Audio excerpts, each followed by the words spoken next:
Xo'p, assalomu alaykum YouTube kuzatuvchilari. Demak bu videoda 5-sinf mashq daftari matnli masalalar mavzusini D2 15-topshiriq. Bu o'zi qolgan qismning qismi deb nomlangan mavzuni davomidagi misollar hisoblanadi. Demak, o'shalarni yechishni boshlaymiz. 15-topshiriq birinchi matnli masalani yeching. Demak, maktabda jami 1500 nafar o'quvchi bo'lib, ularning, demak, yozamiz, jami 1500 nafar o'quvchi bor. O'g'il bolalar umumiy o'quvchilarning, ya'ni jami o'quvchilarning 3/5 qismini tashkil qilar ekan. Demak, bu bilan bu qisqarsa bunda 300 qoladi. 900 ta o'g'il bola bor ekan. Endi maktabdagi qizlarning, demak, qizlarni topib qo'yamiz. Qizlarni topib qo'ysak 1500 dan ayiramiz 900 ni. Bu 600 ga teng ekan. Demak, qizlarning ko'zoynakli qizlar deb qo'yaman. Ko'zoynakli qizlar. Demak, 600 ta qizning mana 2/16 qismini tashkil qiladi. 2/16. Demak, buni 6 ko'paytirilgan, 100 ni 4 ko'paytiruv 25 deyman.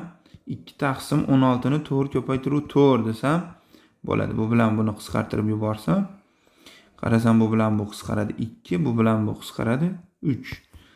3 ko'paytiruv 25 qoldi. Bu 75. Jami nechta nafar qiz ko'zoynak taqadi? Javob 75 ekan.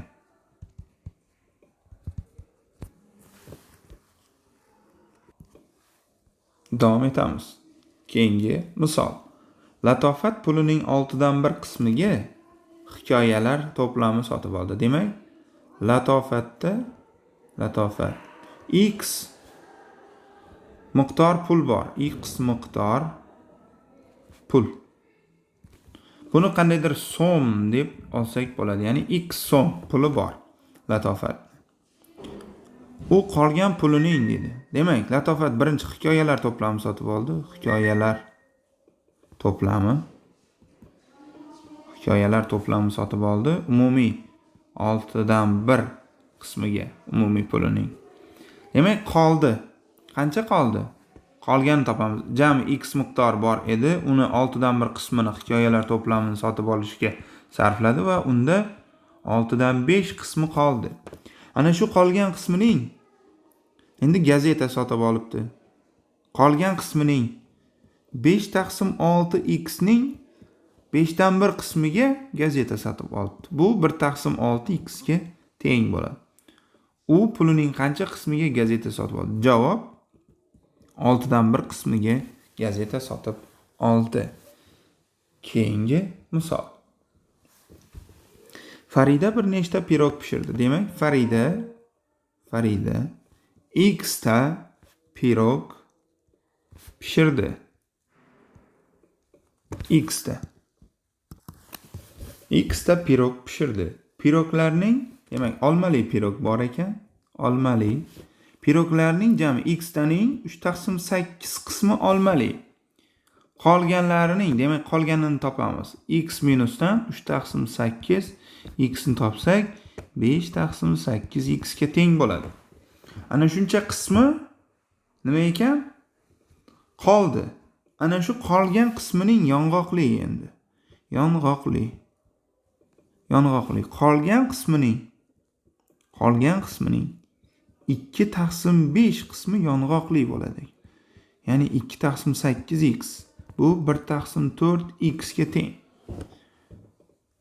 Undan qolgani esa shokoladli bo'ldi.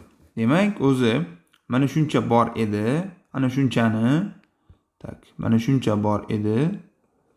Buni mana bunchasi nima bo'ldi? Yong'oqli bo'ldi. Demak, ayirib tashlasak shokoladli. Shokoladli qismi 5 taqsim 8x dan 1 taqsim 4x ni ayiramiz. Buni 2 taqsim 8 desak ham bo'ladi. Chunki maxraj 8 ga tengligidan. 3 taqsim 8 x qismi yong'oqli. Demak, shokoladli piroglar jami piroglarning qancha qismini tashkil qiladi? Mana shokoladli piroglar javob 3 taqsim 8. 4-chi. Hayvonot bog'iga borganlarning, demak, x ta x nafar kuzatuvchi desak bo'ladi. Kuzatuvchi bordi. Endi katta yoshlilar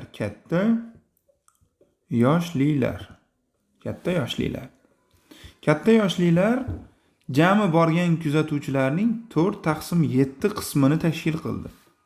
Qolgani x minus 4 taqsim 7 x ni topsak 3 taqsim 7 x. Bu ichida bolalar va qizlar, o'g'il bolalar va qizlar. Ya'ni kattalar va bolalar borgan. Bolalarning ichida o'g'il bolalar va qiz bolalar bor deb aytsak bo'ladi. Demak, qarang. Endi qizlar. Mana bu 3 taqsim 7 ni qancha qismini? 3 taqsim 7 x ni 2 taqsim 3 qismini qizlar tashkil qildi. 2 taqsim 7 qismini tashkil qildi. Endi o'g'il bolalar. Mana buncha qismini qizlar tashkil qildi. Demak, ayirib tashlasak 3 taqsim 7 x minus 2 taqsim 7 x 1 taqsim 7 x ga teng. Mana buncha qismini o'g'il bolalar tashkil qiladi. Demak, hayvonot bog'iga borganlarning qancha qismini? Javob 1 taqsim 7 qismini tashkil qiladi. Endi keyingi savol. Navbatdagi savol. Xo'sh. Manzura opada 76 ming so'm pul bor.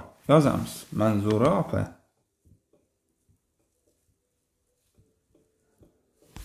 76 ming so'm pul bor. U pulining demak sumka sotib oldi. U pulining 4 dan 1 qismiga, demak 76 ming so'mni 4 dan 1 qismiga sumka sotib oldi. Bu qanday bo'ladi? Demak 76 ni 4 ga bo'lamiz. 1 4 3 6 9. Demak 19 ming so'mga sumka sotib oldi. Endi qancha pul qolganini topamiz. 76 mingdan ayiramiz 19 mingni. 3 dan 0, 6 dan 9, 16 dan 9 ayiradigan bo'lsak 7. 57 ming so'mga 57 ming so'm puli qoldi. Ana shu qolgan puliga bir juft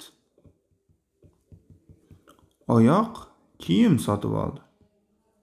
Oyoq kiyim 57 ming so'm pulning qancha qismiga? 3 dan 1 qismiga oyoq kiyim sotib oldi.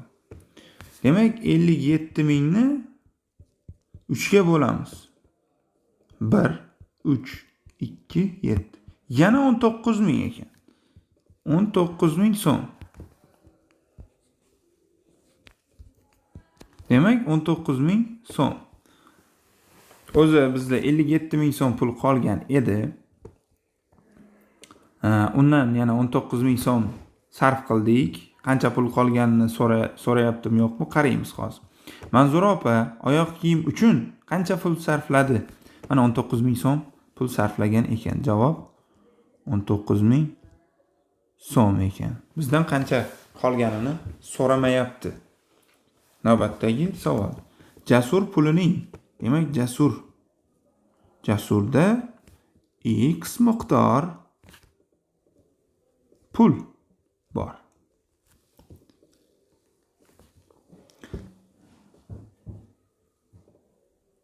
Demak, Jasur pulining, demak ovqat sotib oldi. Ovqat 2 taqsim 3 qismiga ovqat sotib oldi. Demak, qolgan qismi x minus 2 taqsim 3x, ya'ni 1 taqsim 3x qismi qoldi. Ovqat sotib olgandan keyingi qolgan pul. Ana shu qolgan pulning 4dan 1 qismiga shirinlik. Demak, shirinlik. Qolgan pulning 4dan 1 qismiga shirinlik, ya'ni 1 taqsim 12x qismiga shirinlik. Endi Jamshid haqida gap ketmoqda. Jamshid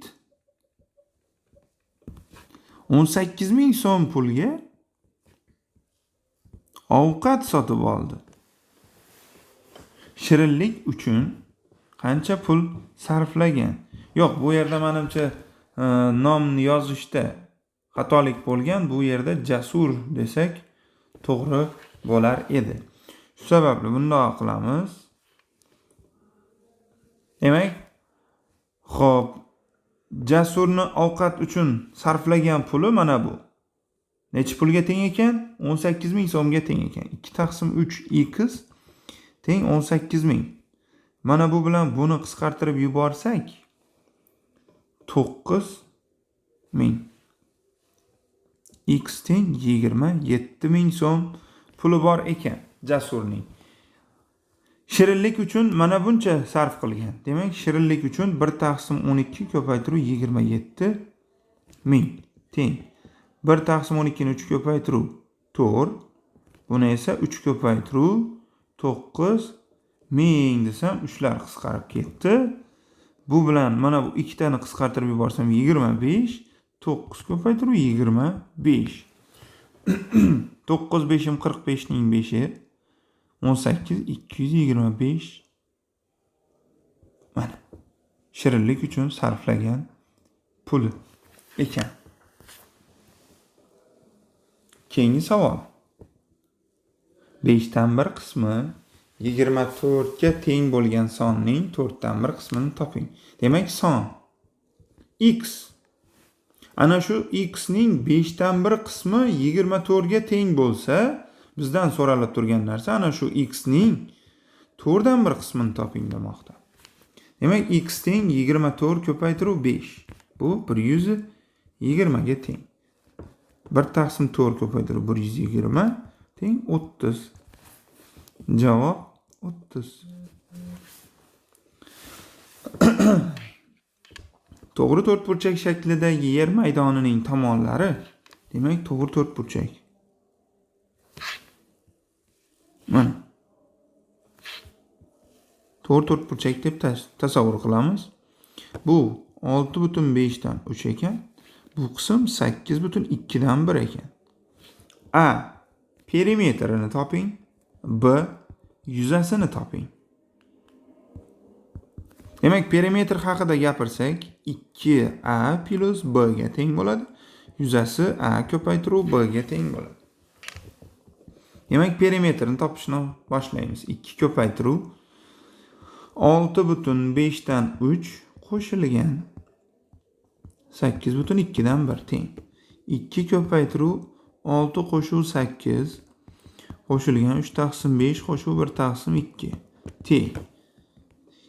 2 ko'paytirilgan 14 qo'shilgan mana bunga 2 dan bunga 5 dan mahraj bersak 6 5 11. 11 10. Demak, 2 ko'paytirilgan 14 qo'shilgan 1.10 dan 1 teng. 2 ko'paytiruv 15.10 dan 1. Bu 2 ko'paytirilgan 10, buni aralash sonni noto'g'ri kasrga aylantiradigan bo'lsak, demak 151. Bu bilan buni qisqartirsam 151 taqsim 5 ga teng. Ya'ni bu 30.5 dan 1 ekan. Yuzasi B savol. S teng 6.5 dan 3 ko'paytirilgan 8.2 dan 1 ga.